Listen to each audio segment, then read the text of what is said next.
Anda mendengarkan NHK Japan siaran bahasa Indonesia. Berita dan program kami dapat didengarkan melalui gelombang pendek, satelit, dan internet. Anda juga dapat mendengarkan siaran kami melalui jaringan KBR serta radio-radio FM lainnya pada pukul 21.00 waktu Indonesia Barat. Sementara di jaringan El Shinta mulai pukul 21.05 waktu Indonesia Barat. Bagi Anda yang berada di Jepang, dengarkan siaran kami di saluran domestik NHK Radio 2 dari Senin hingga Jumat pukul 22.40 sampai dengan 22.50 waktu Jepang. Informasi selengkapnya di situs web kami nhk.jp/Indonesia. Tetaplah bersama kami.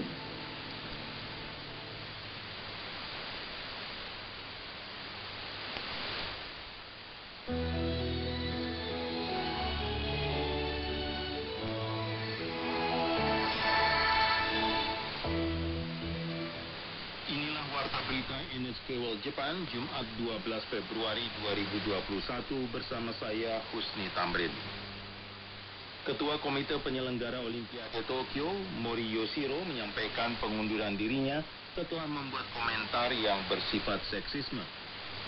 Mori menghadiri pertemuan bersama Dewan Eksekutif Komite itu serta Dewan Penasehat pada hari Jumat. Ia mengatakan akan mengundurkan diri dari jabatan ketua mulai hari Jumat. Menurutnya yang paling penting adalah Olimpiade Tokyo digelar pada bulan Juli dan ia yakin dirinya tidak boleh mengganggu upaya-upaya persiapan ajang itu. Pekan lalu Mori mengatakan pertemuan dewan yang dihadiri wanita perlu waktu lama karena mereka terlalu banyak bicara. Komentar itu dikritik keras di Jepang dan di penjuru dunia. Mori mencabut pernyataan itu dan meminta maaf.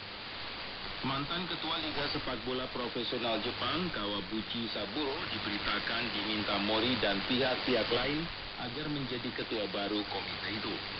Kawabuchi pada Kamis menunjukkan keinginannya untuk menjadi ketua. Namun sumber-sumber mengatakan Kawabuchi kini mempertimbangkan tidak menerima tawaran itu. Sejumlah anggota Dewan Eksekutif dan Komite Olimpiade Internasional menyatakan bahwa proses pemilihan pengganti Mori harus transparan. Pemerintah Metropolitan Tokyo melaporkan 307 kasus baru virus corona di ibu kota pada Jumat. Angka sementara per pukul 3 sore ini menjadikan total kasus yang dipastikan di Tokyo sebanyak 105.765. Angka kasus harian telah berada di bawah 500 selama 6 hari berturut-turut. Sebanyak 102 orang berada dalam kondisi serius di ibu kota. Angka ini turun 1 dibandingkan sehari sebelumnya. Menteri Revitalisasi Ekonomi Nishimura Yasutoshi mengisyaratkan bahwa pemerintah akan mempertahankan keadaan darurat guna menangani wabah virus corona untuk sementara ini dengan alasan sistem medis yang kewalahan. Saat berbicara dalam pertemuan Dewan Penasehat pada Jumat, Nishimura mengatakan perlu untuk mempertahankan keadaan darurat yang tengah berlaku di Tokyo, Osaka, dan 8 provinsi lain yang paling terdampak sejak awal Januari. Panel itu bertemu untuk membahas rencana revisi pedoman dasar antivirus corona pemerintah sejalan dengan revisi undang-undang untuk langkah khusus penanggulangan virus corona. Nishimura yang bertanggung jawab atas respons COVID-19 mengatakan, meskipun jumlah penularan baru cenderung berkurang, rumah sakit dan sistem layanan medis masih dalam tekanan.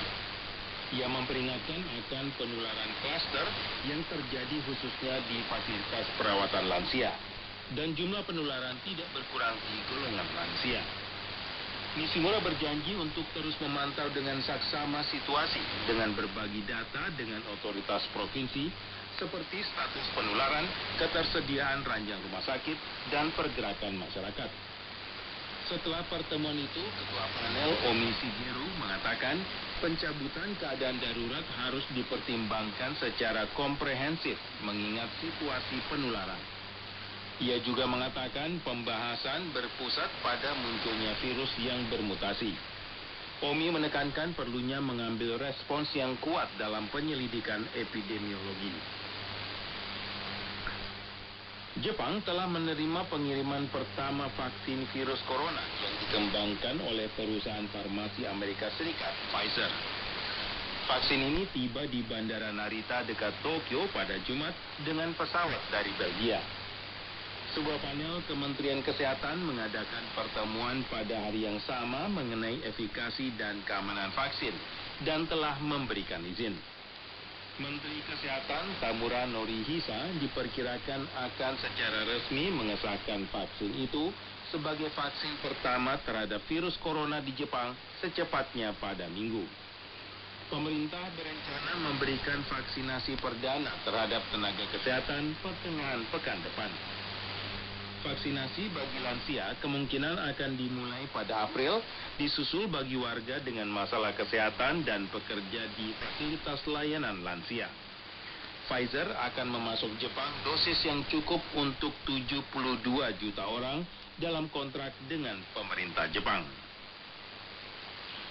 Saudara, informasi berikut ini terutama ditujukan bagi warga asing yang tinggal di Jepang. Provinsi Fukuoka memiliki saluran siaga yang tersedia 24 jam sehari, 365 hari setahun. Pusat Layanan Medis Internasional Fukuoka menyediakan layanan dalam 19 bahasa, termasuk bahasa Indonesia. Nomornya adalah 092 286 9595. Informasi ini tersedia di situs web NSK World Japan serta di media sosial NHK.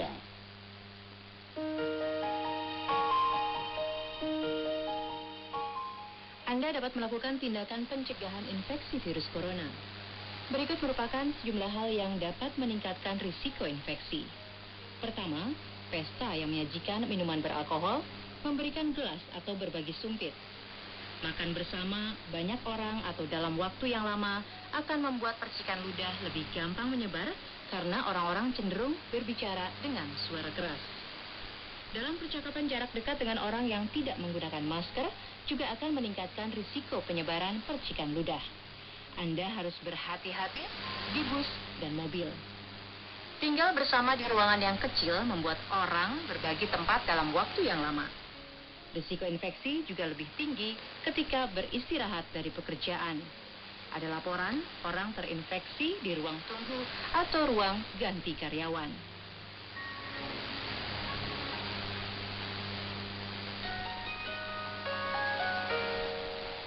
Bertindaklah demi keselamatan Anda dan orang lain.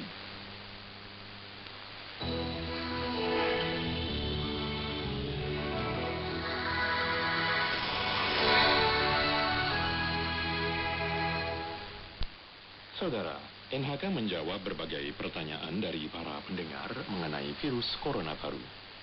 Hari ini kami hadirkan bagian ke-6, serial mengenai pandangan Organisasi Kesehatan Dunia atau WHO terhadap vaksinasi. Pertanyaan kali ini adalah, berapa lama efek vaksinasi akan bertahan? Direktur Departemen Imunisasi, Vaksin, dan Biologi WHO, Kate O'Brien, menyampaikan komentarnya dalam konferensi pers daring pada 7 Januari 2021. Ia mengatakan uji klinis telah dimulai pada musim semi lalu dan saat ini penggunaan vaksin tersebut masih dalam tahap awal. Ia mengatakan berapa lama imunitas akan bertahan bisa dipelajari dengan terus menelusuri orang-orang yang ikut dalam uji klinis tersebut. Oleh karena itu, WHO belum mengetahui jawaban atas masalah ini. Ia menambahkan bahwa WHO mengharapkan dan memperkirakan imunitasnya akan bertahan lama. Ia mengatakan WHO juga mencermati orang-orang yang pernah terinfeksi COVID-19. Hal itu akan memberikan sejumlah indikasi atas seberapa lama daya tahan imunitas yang terbentuk secara alami dan mungkin juga akan berlaku bagi imunitas yang didapat dari vaksin. Ia menegaskan kembali bahwa terlalu dini untuk menentukan berapa lama imunitas akan bertahan. Informasi tertanggal 26 Januari ini tersedia di situs web dan media sosial NHK World Japan.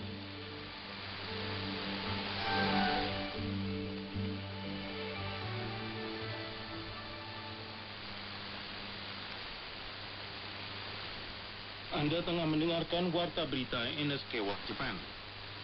Pemimpin militer Myanmar meminta pegawai negeri sipil yang bergabung dalam gerakan anti-kudeta untuk kembali bekerja.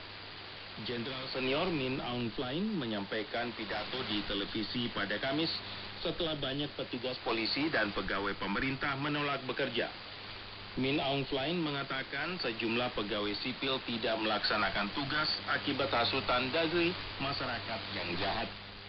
Ia mengatakan orang-orang tersebut diminta untuk berhenti memfokuskan pada perasaan dan kembali melakukan tugas secepatnya demi kepentingan negara dan rakyat. Protes besar-besaran menentang kudeta 1 Februari terus berlangsung di Myanmar selama 6 hari berturut-turut pada Kamis. Demonstrasi terjadi di kota terbesar negara itu, Yangon, serta di ibu kota Naypyidaw dan tempat lainnya. Analis menyebutkan pidato oleh Min Aung Hlaing mengisyaratkan bahwa para pemimpin militer semakin tidak sabar melihat unjuk rasa mulai berdampak pada hidup masyarakat dan aktivitas ekonomi. Pemerintah Cina mengatakan telah melarang BBC World News melakukan siaran di Cina. Administrasi Radio dan Televisi Nasional Cina membuat pernyataan tersebut pada Jumat. Dikatakan bahwa siaran televisi Inggris itu melanggar regulasi, yaitu berita harus benar, serta telah mengganggu kepentingan nasional Cina.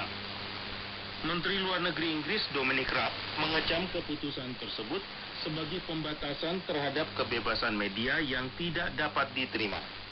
Ia mengatakan Cina memiliki pembatasan paling parah terhadap kebebasan media dan internet di seluruh dunia. Dan langkah terbaru ini hanya akan merusak reputasi Cina di mata dunia.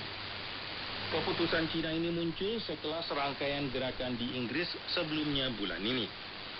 BBC melaporkan bahwa para wanita Uighur mengalami kekerasan seksual di kamp-kamp edukasi ulang di Cina di kawasan otonomi Xinjiang Uighur. Kementerian Luar Negeri Cina mengatakan laporan tersebut sama sekali tidak berdasarkan fakta. Cina juga mengutarakan penentangan kuat terhadap pencabutan izin China Global Television Network oleh Inggris bagi siaran di negara itu. Kementerian Luar Negeri Cina menuduh Inggris meremehkan kebebasan pers sambil mengganggu operasi siaran Cina tersebut. Masyarakat di Cina merayakan Tahun Baru Lunar di tengah pembatasan ketat pemerintah terhadap pergerakan guna membendung penyebaran virus corona. Biasanya hari ini merupakan liburan keluarga besar di negara itu, dengan banyak orang seperti pekerja migran mengunjungi kampung halamannya. Namun tahun ini pemerintah meminta warga untuk tidak melakukan perjalanan karena jumlah penularan meningkat pada bulan Januari. Pemerintah mewajibkan setiap orang yang berencana pulang ke kampung halaman untuk melakukan tes PCR sebelumnya. Sejumlah pemerintah daerah menawarkan uang tunai sebagai insentif bagi warga yang tinggal di rumah. Pemerintah memperkirakan lebih dari 1,1 miliar perjalanan dilakukan selama periode 40 hari termasuk pekan liburan. Angka ini turun sebanyak lebih dari 60% dari 2 tahun sebelumnya. Raksasa teknologi Amerika Serikat Google mengumumkan bahwa beberapa organisasi media Jepang sepakat untuk bergabung dalam portal berita globalnya yang baru. Google News Showcase diluncurkan pada tahun lalu dan perusahaan Amerika Serikat tersebut diperkirakan akan menginvestasikan $1 miliar sebagai biaya berlangganan bagi mitra-mitra media dalam 3 tahun ke depan. Sejauh ini lebih dari 450 organisasi berita termasuk di Eropa dan Amerika Selatan dilaporkan turut ambil bagian. Di antaranya adalah layanan kabel Reuters dan surat kabar terkemuka Prancis Le Monde.